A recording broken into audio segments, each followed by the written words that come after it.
ප්‍රශ්න අංක 24. නීතිය ක්‍රියාත්මක කිරීම සඳහා පනවා ඇති තනතුරු හෝ ආයතනයක් නොවන්නේ වන්නේ නෙමෙයි නොවන්නේ. මම මේ බොහෝ විට මේ නොවන්නේ කියන වචනේ පාවිච්චි කරන්නේ.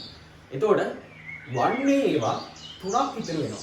ඒ කියන්නේ අපිට ප්‍රශ්නෙම මේ කොටස් මතක තියාගන්න පුළුවන්. නොවන්නේ කියලා ඇහුවම වන්නේ කියන එක. ඒ කියන්නේ මේ ප්‍රශ්නට අදාළ ඒවා තුනක් විතර න උත්තර.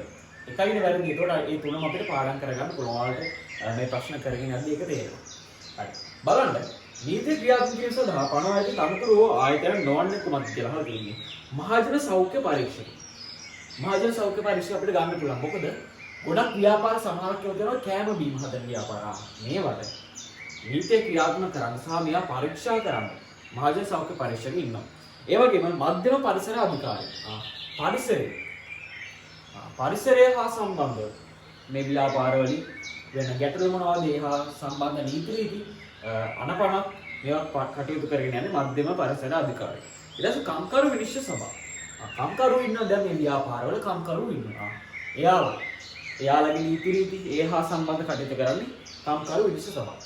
හැබැයි බලන්න නීති රැකීමේ හා නිර්මාණ දෙපාර්තමේන්තුව එහෙම එකක් අහලා තියෙනවා. එහෙම එකක් නැහැ. මේවා කොටස් වලට බෙදලා තැන් වල තියෙන්න පුළුවන්. නමුත් නීති රැකීමේ හා නිර්මාණ දෙපාර්තමේන්තුව කියලා දෙපාර්තමේන්තුවක් නැහැ. ඒකෝට අපිට 24 ගන්න වෙන්නේ 4 වෙනි උත්තරේ.